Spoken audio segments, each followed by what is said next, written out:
Gentleman, बहुत बहुत स्वागत है आपका। आप देख रहे हो योर मनी और आपके साथ मैं हूं विपिन भट्ट, लेकर हाजिर है आपका फेवरेट शो जहां पर हम आपके इन्वेस्टमेंट को बढ़ाने की बात करते हैं। देखिए, पैसे तो आप कमा लेते हैं अपनी योग्यता के साथ, लेकिन आपका इन्वेस्टमेंट कैसे बढ़ेगा, वो पैसे आप कैसे बढ़ा पाएंगे, उन पैसों को आप कैसे सही जगह लगा पाएंगे, ये सारी बातें बहुत मैटर करती है। योर मनी पिछले कई सालों से सिर्फ और सिर्फ इसी बात पर आपकी मदद करता आया है। तो आज भी यही सिलसिला जारी रहेगा। हाँ, आप हमसे सवाल पूछना चाहते हैं, तरीका जानते हैं, फिर भी एक बार और सुने yourmoney@nw18.com। यहाँ पर आप अपने सवाल भेज सकते हैं। उससे आसान तरीका 7045220000।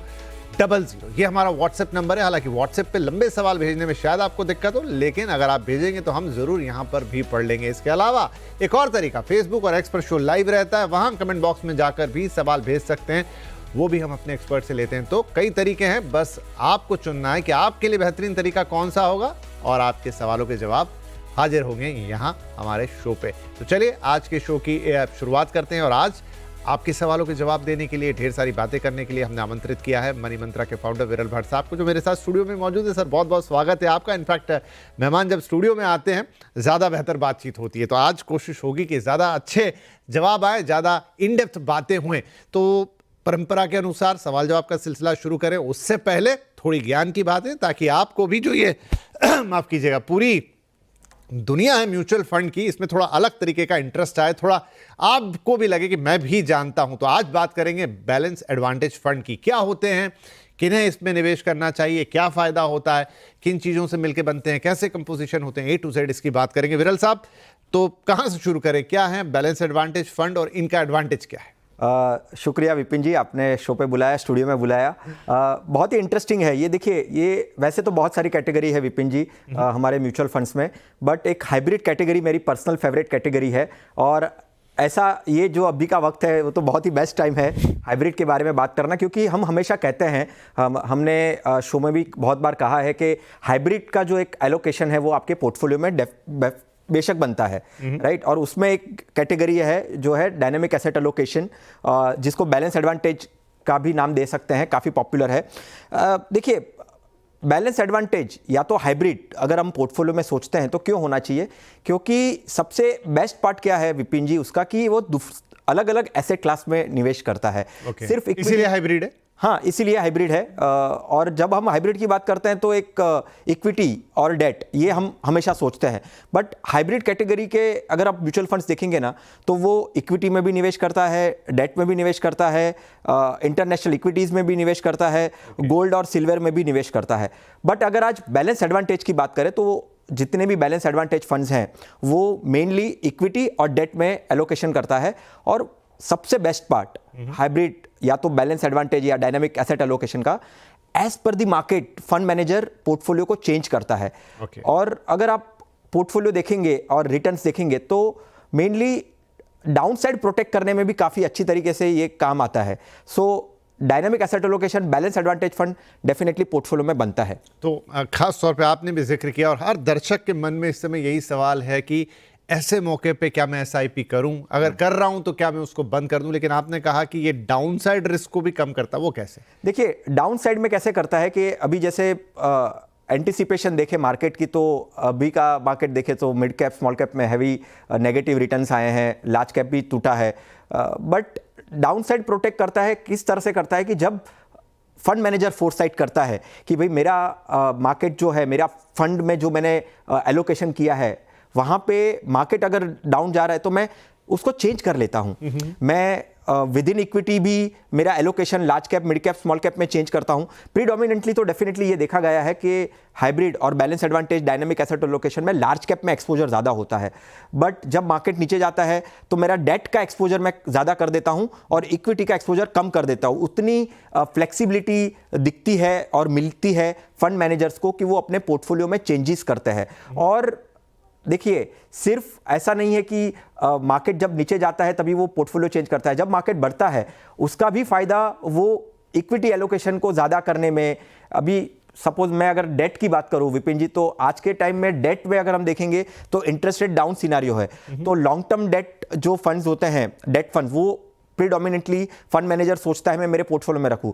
तो लॉन्ग टर्म डेट का फायदा पोर्टफोलियो में रखना, राइट। एलोकेशन अभी अगर मैं सपोज मान के चलो 2-3 महीने पहले की बात करूं तो 2-3 महीने में डेट में एलोकेशन ज़्यादा हो गया था, और अभी अगर हम ऐसा कह रहे हैं कि भाई मार्केट शायद से बॉटम के करीब है कि नहीं है, वो तो डेफिनेटली टाइम ही बताएगा। बट अगर मैं ऐसा इक्विटी में यहाँ पर एक्सपोजर बढ़ जाएगा, हाँ, ताकि थोड़ा आपको सा सस्ते यूनिट्स मिले और डाउन साइड को प्रोटेक्ट करने में मुझे काम आए, और वो रिटर्न्स में भी आप रिफ्लेक्ट करेंगे। रिटर्न्स भी अगर आप देखेंगे तो लास्ट 1 साल में अभी भी नेगेटिव नहीं गए हैं। डायनेमिक एसेट एलोकेशन और बैलेंस एडवांटेज के आपके 1 साल के फंड की परफॉर्मेंस देखेंगे तो अभी भी ऐसे फंड्स हैं जिन्होंने काफी अच्छा ये दिया है।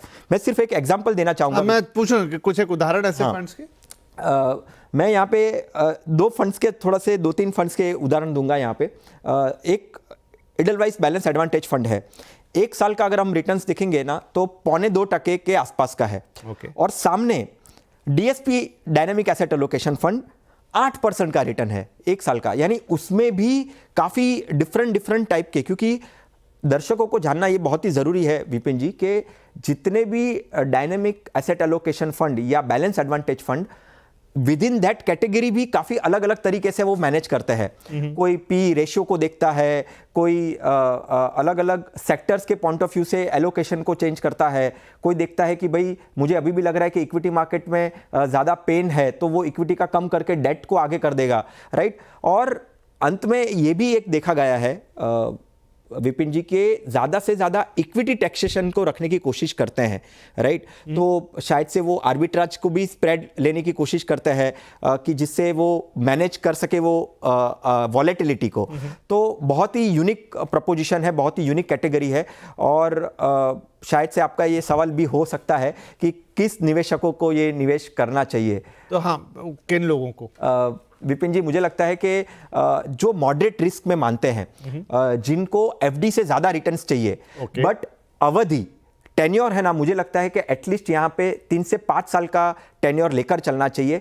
3 साल से कम जो देख रहे हैं उसको नहीं करना चाहिए। ठीक है, चलिए क्लियर है। लेकिन इंपॉर्टेंट ये है कि इस समय मार्केट गिरा हुआ है, ऐसी कंडीशन में कोई ऐसी फंड की कैटेगरी जो आपको संभालती है, नीचे से सहारा देती है, और अगर वहां से सहारा मिले तो बाद में रिटर्न्स भी बनाने की बात, और किन लोगों को करना चाहिए बड़ा इंपॉर्टेंट है। तो कम से कम 3 से 5 साल का वक्त जिन लोगों के पास है, एफडी से ज्यादा जिनको रिटर्न एक्सपेक्टेड है, वो लोग इसमें कर सकते हैं। तो ये हो गए बैलेंस एडवांटेज फंड, उनकी पूरी A to Z आपके लिए। चलिए आप सवाल जवाब के सिलसिले की शुरुआत करते हैं। हमारे पहले कॉलर है मिस्टर वरिंदर कुमार फ्रॉम पटियाला, पंजाब। वरिंदर भाई, बहुत स्वागत है आपका, और बताइए क्या सवाल पूछेंगे आज? हाँ जी sir, good evening sir. Good evening जी। हाँ जी सर, सर मेरा ये सवाल है कि मैंने सर 1 CR करना है सर 17 ईयर्स में, और मेरी मंथली SIP है 9500। ओके, हाँ जी, तो मैंने फंड्स सर भेजे हो या मैंने आपको ईमेल पे। ठीक है, बढ़िया, इंटरेस्टिंग सवाल है। 41 साल है हमारे वीरेंद्र जी की उम्र, 1 करोड़ रुपया चाहिए, 17 साल, बड़ा समय है, ठीक है। और 9500 की SIP करते हर महीने, और पोर्टफोलियो अभी है, स्टार्टिंग ही शायद उन्होंने की होगी, 74,000 की पोर्टफोलियो वैल्यू है उनके पास ऑलरेडी। और जो फंड्स हैं उनके, वो मैं बता देता हूँ, स्क्रीन पे ले आते हैं अभी क्या क्या फंड्स हैं। और हर साल 10% का स्टेप अप करने के लिए भी तैयार है। ICICI प्रू वैल्यू डिस्कवरी में 1500, निपॉन इंडिया लार्ज कैप में 15, पराग पारिक फ्लैक्सी कैप में 15, मोतीलाल ओसवाल मिड कैप में 15, मोतीलाल ओसवाल निफ्टी 500 मोमेंटम, ऐसे करके 7-8 फंड है अलग अलग। पूरा 9,500 रुपए इन्होंने इसमें बांट रखा है। हो सकता है फंड्स की संख्या थोड़ी सी ज्यादा हो, लेकिन 9,500 अभी, हर साल 10% का स्टेप अप, 17 साल का वक्त, 1 करोड़ का लक्ष्य संभव है सर? देखिए, पोर्टफोलियो अगर देखें तो पोर्टफोलियो इज फाइन, पोर्टफोलियो में कोई दिक्कत नहीं है। बट हाँ, हालांकि अगर मैं देखूं तो पोर्टफोलियो में थोड़ा सा ओवरलैपिंग है, राइट। अभी ओवरलैपिंग क्यों है? लार्ज कैप भी रखा है और इंडेक्स फंड में निफ्टी 50 भी रखा है, राइट। तो 2 सेम कैटेगरी के हो गए। हालांकि हाँ, थोड़ा सा वेरिएशन मिलेगा आपको। तो मेरा सजेशन यहाँ पे ये रहेगा कि आप ICICI का जो निफ्टी 50 फंड है और मोतीलाल का जो मोमेंटम फंड है ना, उसमें से आप निकल जाइए और आप ऐड करिए एक कोई तो फोकस फंड या तो कोई तो वैल्यू फंड, ठीक है। या तो फोकस और वैल्यू दोनों फंड आप ऐड कर सकते हैं। इन्वेस्को का एक फोकस फंड है और कैनेरा का वैल्यू फंड है। ये मेरे पोर्टफोलियो के पॉइंट ऑफ व्यू से सजेशन है आपको निकलने के लिए और या ऐड करने के लिए। गोल देखिए, गोल एकदम आराम से वो 1 करोड़ 15 लाख अचीव कर पाएंगे 12% अनुमान से, अगर वो स्टेप अप करते हैं तो ठीक है। वो स्टेप अप करने ही वाले हैं। स्टेप अप करते हैं तो डेफिनेटली आप आराम से आपका टारगेट हासिल कर पाएंगे। राइट तो फिर वीरेंद्र भाई बहुत बढ़िया है। देखिए एक छोटा मोटा चेंज यहाँ सर ने बताया वो कर दीजिए, लेकिन जो इंपॉर्टेंट चीज़ होती है कई बार जो आप जैसे दर्शक हमें भेजते हैं तो थोड़े से ओवर एम्बिशियस हो जाते हैं कि भाई इतना बड़ा एक फंड आपको बनाना है, लेकिन अभी एसआईपी, लेकिन आपकी जो मौजूदा एसआईपी है अच्छी बात यह है कि उसी में आप कर पाएंगे। 10% का स्टेप अप जो आप बोल ही रहे हैं वो आपको करना है, और आप 1 करोड़ नहीं 15 लाख बोनस ले लीजिए, यहाँ पे 1 करोड़ 15 लाख बना पाएंगे। तो जो चेंजेस सर ने आपको यहाँ सजेस्ट किए प्लीज़ उनको कीजिए, और हैप्पी इन्वेस्टिंग। आपको बहुत बहुत शुभकामनाएं हमारी तरफ से कि आप अपने लक्ष्य को बहुत आसानी से प्राप्त करें। चलिए अगला सवाल है मिस्टर मुकेश का, और यह सवाल आ रहा है गोवा से। मुकेश भाई हेलो, कैसे हैं आप? गोवा में क्या हालचाल इस वक्त? हेलो मुकेश जी। चलिए लाइन शायद मिली नहीं, लेकिन चलिए मुकेश जी का सवाल ले लेते हैं। अगर इस बीच जुड़ जाते हैं तो जरूर उनसे बात करेंगे, इंटरेस्टिंग होगा। गोवा से बोल रहे हैं, उम्र 41 साल, मंथली एसआईपी 2 लाख रुपए की। ओहो, पोर्टफोलियो की वैल्यू फिलहाल 11 लाख है, 25 साल में 50 करोड़ का लक्ष्य। ये एकदम ही कंट्रास्ट सवाल आया है सर, तो अब ये जरूर अच्छा 5 साल बाद एसडब्ल्यूपी की प्लानिंग है, मंथली 50,000 इनको निकालने हैं, 2030 तक ये शुरू कर देंगे इस चीज़ को। और HDFC balance advantage fund, ICICI Pru multi asset पूछ रहे हैं, सही है। पत्नी की उम्र 30 साल है, वो भी 30,000 की एसआईपी करना चाहती हैं, किस फंड में निवेश करें। और पोर्टफोलियो बहुत लंबा चौड़ा है, मैं एक एक पढ़ूंगा मतलब नहीं है, लेकिन 2 लाख रुपए हर महीने डालते हैं। लाइन लगी हुई है फंड्स की, और आई थिंक ये कम से कम 7, 8, 9 फंड्स होंगे इनके, जिसमें 20,000, 10,000, 20,000 ऐसे करके ये 2 लाख रुपए डालते हैं। तो अब थोड़ा बड़ा फिगर है, एम्बिशियस फिगर है, लेकिन क्योंकि वैल्यू भी बड़ी है, 2 लाख रुपए डाल रहे हैं, और 25 साल में क्या ये 2 लाख रुपए हर महीने 50 करोड़ बना पाएंगे? देखिए विपिन जी, अमाउंट उनका जो गोल अमाउंट है काफ़ी बड़ा एम्बिशियस है। क्यों एम्बिशियस है? क्योंकि वो निवेश भी वैसे कर रहे हैं, right. So step by step जाते हैं। देखिए 11 फंड्स पोर्टफोलियो में रखना, ये हमेशा हम ऐसा कहते हैं कि 6 से 7 फंड इज इनफ। 6 से 7 फंड अगर आप पोर्टफोलियो में रखते हैं तो काफ़ी ठीक है। अभी 11 फंड्स हैं तो बट वैरायटी है, पोर्टफोलियो काफ़ी डाइवर्सिफाइड है। आपने इंटरनेशनल इक्विटीज़ में भी निवेश किया हुआ है, आपने 2 हाइब्रिड फंड्स में किया। हम आज हाइब्रिड के बारे में चर्चा कर रहे थे, उसमें हमेशा हम ये भी कहते हैं कि अगर आपको एसडब्ल्यूपी करना है तो हाइब्रिड जो है वो एक आइडियल है, क्योंकि देखिए फिक्स डिपॉजिट से ज़्यादा फिक्स डिपॉजिट्स में निवेश करते हैं, और फिर अगर आप हाइब्रिड में करते हैं और हाइब्रिड में हम रिटर्न्स की ज़्यादा उम्मीद रखते हैं, तो विड्रॉवल एसडब्ल्यूपी आपको जो करना है वो आप हाइब्रिड से डेफिनेटली कर सकते हैं। तो फंड्स के पॉइंट ऑफ व्यू से आप कंटिन्यू रखिए। हाइब्रिड से आपको निकलना चाहते हैं, एसडब्ल्यूपी करना चाहते हैं 2030 से, वो भी आप करिए। 5 साल का टाइम ड्यूरेशन काफ़ी अच्छा है। आज भी हमने चर्चा की वो हाइब्रिड के पॉइंट ऑफ व्यू से, बैलेंस एडवांटेज के पॉइंट ऑफ व्यू से।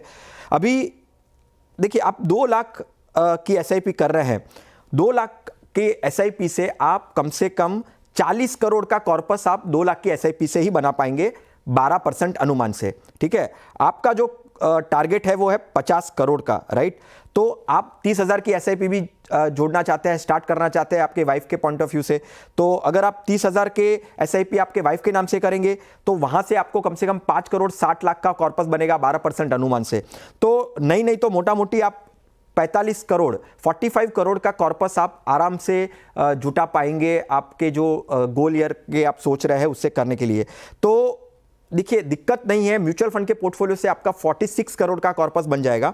आप एनपीएस पे भी निवेश कर रहे हैं, पीपीएफ में भी निवेश कर रहे हैं, वहां से भी कम से कम 50 से 60 लाख का कॉर्पस बन सकता है। डेफिनेटली पीपीएफ का रिटर्न आप 7.5 के आसपास का प्रेडिक्ट कर सकते हैं, एनपीएस का रिटर्न आप 10 से 12% प्रेडिक्ट कर सकते हैं। तो आपका टारगेट जो है 50 करोड़ का, वो आप करीबन तो पहुंच ही जाएंगे 12% अनुमान से। पोर्टफोलियो में कोई चेंजेस करने की जरूरत नहीं है, पोर्टफोलियो बनाए रखिए। आप सिर्फ इंटरनेशनल फंड्स जो आपने लिए हैं उसको एक बार रिव्यू करते रहे हमेशा, क्योंकि बहुत ही वॉलेटिलिटी उसमें भी आती है। ऐसा नहीं है कि सिर्फ भारतीय बाजारों में ही वॉलेटिलिटी आती है, बट इंटरनेशनल मार्केट में भी आती है। मुकेश जी, तो ये हो गया आपके लिए सलाह। देखिए 46 करोड़ तो बन जाएंगे, which is quite close to 50 CR। थोड़ा बहुत आप कुछ और भी कर देंगे, आपने कहा पूरे पत्ते खोले होंगे हमारे सामने। आपसे बात होती तो बड़ा मजा आता, क्योंकि बड़ा इंटरेस्टिंग सवाल आपका भी, क्योंकि बिग अमाउंट सवाल, बिग टिकट सवाल, और साथ में आप गोवा से बोल रहे हैं, तो बढ़िया है जी सब कुछ। चीज़ें क्या चेंज करनी है बता दी। कितना बन पाएगा आपका, तो अराउंड 46 करोड़ विच इज जैसा हमने कहा आपके जो टारगेट है उससे काफ़ी क्लोज है। बहुत बहुत बधाई है, क्योंकि इतना ज़्यादा पैसा मैनेज करके इतना बड़ा लक्ष्य इतना आसान होता नहीं है। मैं आपसे एक और बात कहूँगा कि आप समय समय पर अपने इस पोर्टफोलियो की समीक्षा ज़रूर करते रहें। आप हमें लिखें, चाहे आप किसी इंडिविजुअल एडवाइजर से बात करके करें, लेकिन चूंकि आप काफ़ी सारा पैसा एक साथ लगा रहे हैं, कई फंड्स में लगा रहे हैं, तो इसकी समीक्षा भी फिर उतनी बारीकी से और उतनी ही अच्छे तरीके से करने की ज़रूरत है। हमारी शुभकामनाएं आपके साथ हैं। चलिए आगे बढ़ जाते हैं। अब अगले जो कॉलर हैं वो हैं मिस्टर राहुल कुमार फ्रॉम न्यू दिल्ली। राहुल जी, बहुत स्वागत है आपका, बताइए क्या पूछेंगे। Thank you so much sir. First of all thank you so much, आपने मेरा क्वेश्चन को लिया sir, thank you so much. Sir मेरा सवाल यही है सर कि जो मेरा अभी जो मंथली एसआईपी चल रही है सर, अप्रॉक्स 20,000 की है सर, जिसमें आईसीआईसीआई जो ब्लू चिप है सर, प्रूडेंशियल ब्लू चिप जो 5,000 का है, मोतीलाल ओसवाल मिड कैप 4,000 का है, निप्पॉन एबीआई स्मॉल कैप जो 3,000 का है सर, एसबीआई कॉन्ट्रा 3,000 का है, पराग पारिक 5,000 का है सर। मेरा जो टारगेट है सर, वैसा तो मैंने 2 CR रखा है, लेकिन मुझे लग रहा है कम है मेरे लिए। ठीक है, कुछ किसी ने बताया कि काफी कम है गुस्सा। नहीं, लगना चाहिए कि कम है। बिल्कुल, बड़े टारगेट्स रखने चाहिए। तो आप ये 15 साल में हासिल करना चाहते हैं, राइट? हाँ जी सर, 15 साल है, मतलब 10% से स्टेप अप था। लेकिन सर मुझे किसने बताया है कि इसको ना आप इसको 5 CR सोचो उस टाइम के हिसाब से, ठीक है? हाँ ठीक है, वो सलाह कोई सही दे रहा है आपको कि भाई देखिए, आप आज जिसको 2 करोड़ पर्याप्त मान रहे हैं, उस समय वो 5 करोड़ भी शायद आपको कम लगेगा। तो ये सलाह तो बिल्कुल सही है, पर अब ये है कि मौजूदा कमाई और उसमें से आप कितना निवेश, क्योंकि ऐसा भी नहीं है कि आप सारा का सारा निवेश ही कर देंगे। आपको आज की भी लाइफस्टाइल मैनेज करनी है, बाकी खर्चे भी चलाने हैं। तो अब है कि हम संतुलन कैसे बिठाएंगे, राइट? तो सर 20,000 की एसआईपी कर रहे हैं ऑलरेडी, फंड्स हमारे सामने हैं, पोर्टफोलियो वैल्यू अभी है करीब 2 लाख के आसपास की, 15 साल। वैसे तो इन्होंने 2 करोड़ की बात की, लेकिन इन्होंने कहा कि किसी ने कहा कि 2 करोड़ पर्याप्त नहीं होंगे, वो एक अलग सवाल होगा जिसको हम अलग से एड्रेस करेंगे। और 10% का स्टेप अप। तो पहला सवाल तो ये कि मौजूदा निवेश से ये जो 2 करोड़ का लक्ष्य ये हो जाएगा? देखिए, पहले तो मैं विपिन जी पोर्टफोलियो पे थोड़ी बात करूंगा, क्योंकि देखिए काफ़ी फंड्स कम है और काफ़ी अच्छा है, ठीक है, डाइवर्सिफाइड है। मुझे लगता है कि ये बहुत कम देखने मिलता है। और आज जितने भी दर्शक कॉल कर रहे हैं और बता रहे हैं पोर्टफोलियो के बारे में, सभी ने ओवरलैपिंग नहीं की है, सेम कैटेगरी के फंड्स नहीं रखे हैं, डिफरेंट कैटेगरीज के हैं। पोर्टफोलियो काफ़ी अच्छा है। 15 साल में 12% अनुमान से कम आप 1 करोड़ 71 लाख 1 करोड़ 71 लाख के आसपास का पोर्टफोलियो आपका बनेगा। आप जो स्टेप अप करने वाले हैं 10% उससे, तो 2 करोड़ का तो पोर्टफोलियो आपका वैल्यू नहीं बनेगा। आपका 5 करोड़ के लिए तो आपको बहुत ही एग्रेसिव बनना पड़ेगा। बट यहां से मैं सिर्फ इतना कहूंगा उनको कि अगर वो 10% से 13% अगर वो स्टेप अप कर लेते हैं, 3% और बढ़ा देते हैं, तो 2 करोड़ हासिल कर पाएंगे वो, राइट? तो 2 करोड़ अगर हासिल करना है तो 13% की स्टेप अप कर लीजिए, तो आपका टारगेट जो हासिल हो जाएगा। 5 करोड़ के लिए तो आपको बहुत ही एग्रेसिव होना पड़ेगा। और मुझे लगता है कि कम से कम आपको यहां से डबल आपकी एसआईपी करनी पड़ेगी, तो ही आप वो 5 करोड़ का टारगेट हासिल कर पाएंगे। आपके दिमाग में इन्फ्लेशन है, डेफिनेटली है, बट अगर 2 करोड़ करना है तो स्टेप अप थोड़ा सा बढ़ा दीजिए। तो राहुल भाई, मुझे लगता नहीं कोई प्रॉब्लम है। तो देखिए, यहाँ पे 2 करोड़ का तो आप आसानी से कर लोगे। 10% ऑलरेडी आप स्टेप अप कर रहे हो, सिर्फ 13% करना है, तो बहुत इन टर्म्स ऑफ मनी ज़्यादा पैसा बढ़ेगा नहीं। और अगर आपको 5 करोड़ भी करना है, अभी आप 38 साल के हो, तो ऐसा भी नहीं है कि बहुत ज़्यादा उम्र निकल गई है। अभी भी आप अगर धीरे धीरे करके इसको 20,000 का 40,000 कर पाओ तो 5 करोड़ भी हो सकता है। लेकिन जो मौजूदा टर्म में, और अच्छी बात, बधाई आपको, जैसा विरल जी ने कहा कि पोर्टफोलियो बहुत अच्छा है, बड़ा बैलेंस टाइप का है, बहुत फंड्स की भीड़ नहीं है और अच्छी तरह से आपने फंड सिलेक्ट किए हैं। तो हम आपको शुभकामनाएं देते हैं और जितना हो सके उतना आप उसमें करिएगा। और मैं ये भी कहूँगा कि साथ में जो इंश्योरेंस और अन्य चीज़ें हैं जो बहुत ज़रूरी हैं जीवन के लिए, उन पर भी ध्यान दीजिएगा। ऐसा नहीं कि सबके सब एसआईपी में मैं बचा के बाद के लिए रखूं, नहीं, आज का भी इंतजाम उतना ही ज़रूरी है। तो एक संतुलन बनाइएगा। चलिए इसी के साथ हम ले लेते हैं यहाँ पर एक छोटा सा ब्रेक के बाद बातचीत जारी रखेंगे।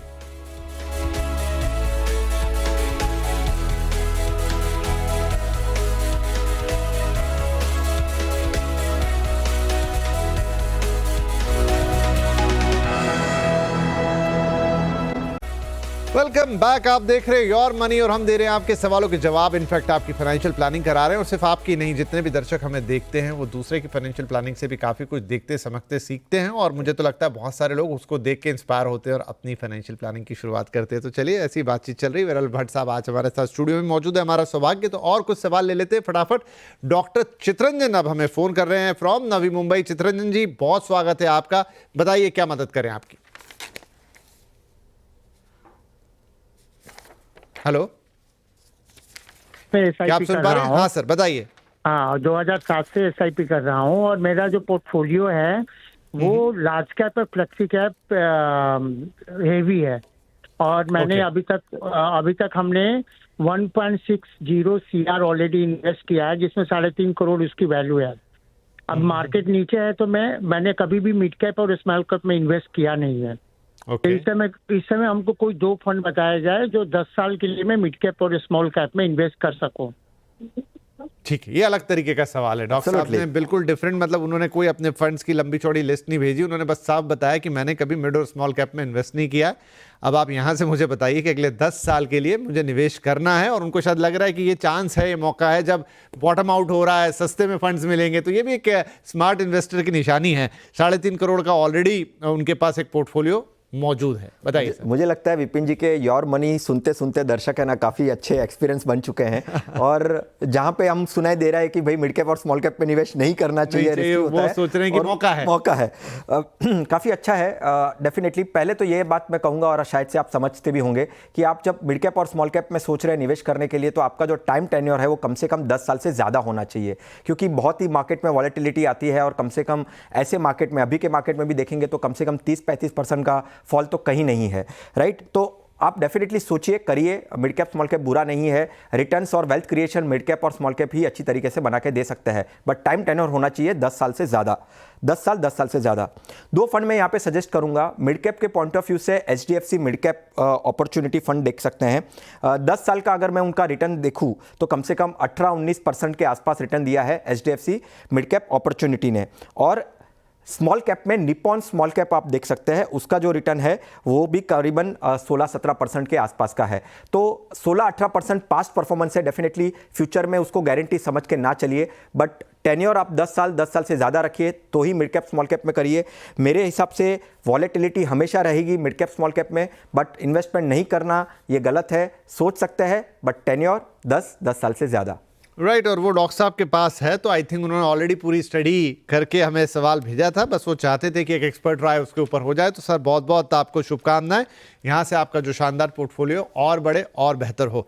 ठीक है, आगे बढ़ते हैं। अगले कॉलर है मिस्टर नितिन। अच्छा, एक ईमेल है ये हमारे पास नितिन जी का, हिमाचल प्रदेश से हमें भेज रहे हैं। नितिन जी का सवाल है कि उनकी मंथली SIP है 24,500 रुपए की, और पोर्टफोलियो का वैल्यू है उनका करीब 1.62 लाख। 2036 तक अब उन्हें 2.25 करोड़ रुपए हासिल करने हैं, लक्ष्य है उनका, और पूछते हैं कि क्या उनका फंड सिलेक्शन सही है। आगे उन्होंने UTI निफ्टी 500 वैल्यू 50 में 30,000 रुपये एक मुश्त डाले हुए हैं। क्या इस फंड में SIP करना सही होगा, ये एक सवाल है। और उनके अन्य SIPs जो हैं वो ICICI प्रू गोल्ड ETF में हैं 2,500, मोतीलाल ओसवाल नेस्डेक 100 ETF में हैं, और इसके अलावा Motilal Oswal large and mid cap में 4, Parag Parikh Nippon India, Kotak multi cap, SBI contra fund, और इसमें भी इस तरीके से उनके 4-4 हज़ार रुपये के SIPs हैं। और अन्य निवेश हैं, NPS करते हैं मंथली 12,000 रुपये का, और एक टाटा का टर्म इंश्योरेंस इन्होंने कहा इनके पास है वो 50 लाख रुपए का है। तो सर ये कुल मिला के नितिन जी का पोर्टफोलियो है। अब 2.25 करोड़ रुपए इनको 2036 तक चाहिए। देखिए, पोर्टफोलियो काफ़ी अच्छा है विपिन जी, पोर्टफोलियो में कोई दिक्कत नहीं है। नितिन जी को मैं कहूँगा कि पोर्टफोलियो में बने रहे। आपका टाइम टेन्योर जो आपने सिलेक्ट किया है 2036, 11 साल है यहाँ से, तो पोर्टफोलियो में बने रहे। आपको UTI का निफ्टी 500 वैल्यू 50 आपको ऐड करना है, वो भी आप ऐड कर सकते हैं। ऐसे मार्केट में वैल्यू कैटेगरीज जो होती है वो काफ़ी अच्छे तरीके से बाहर निकल कर रिटर्न्स दे सकती है आपको आने वाले समय में।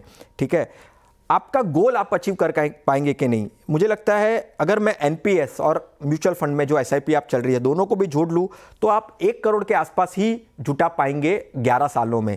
तो आपका जो टारगेट है वो थोड़ा सा शॉर्ट रह जाएगा, आपको थोड़ा सा और एग्रेसिवनेस और थोड़ी सी SIP आपको बढ़ानी पड़ेगी, तो आप आपका टारगेट हासिल कर पाएंगे। बट यहाँ से 1 करोड़ ही हासिल कर पाएंगे NPS और म्यूचुअल फंड दोनों को मिला के, राइट। और मैं यहाँ पे और एक सजेशन देना चाहूँगा विपिन जी उनको, इंश्योरेंस बहुत ही कम है, राइट। आपने अभी बीच में इंश्योरेंस की बात की, 50 लाख का टर्म इंश्योरेंस नहीं होना चाहिए। कम से कम आप अगर सोच रहे हो तो 1-1.5 करोड़ 2 करोड़ के आसपास का आपका टर्म इंश्योरेंस होना चाहिए, जो आपको फैमिली को प्रोटेक्ट करे अगर कोई अनफॉर्चुनेट इवेंट हो गया तो। चलिए, तो ये थोड़ा बढ़ाइए। एक बड़ी इंपॉर्टेंट सलाह हम लगातार कह रहे हैं कि निवेश अच्छी बात है, भविष्य की चिंता अच्छी बात है, लेकिन उससे पहले वर्तमान को भी सिक्योर, तो आप एक हेल्थ इंश्योरेंस और दूसरा लाइफ इंश्योरेंस, और वो भी प्रॉपर कवर के साथ उसको लीजिए। तो थोड़ा यहाँ से 50 लाख से इसको 1 करोड़ या उसके ऊपर लेके जाइए, और बाकी 1.25 करोड़ के आसपास का आपका जो लक्ष्य है उसमें क्या परिवर्तन करने, कितना हासिल हो जाएगा, वो आपको विरल साहब ने बता दिया है। तो आई होप आपने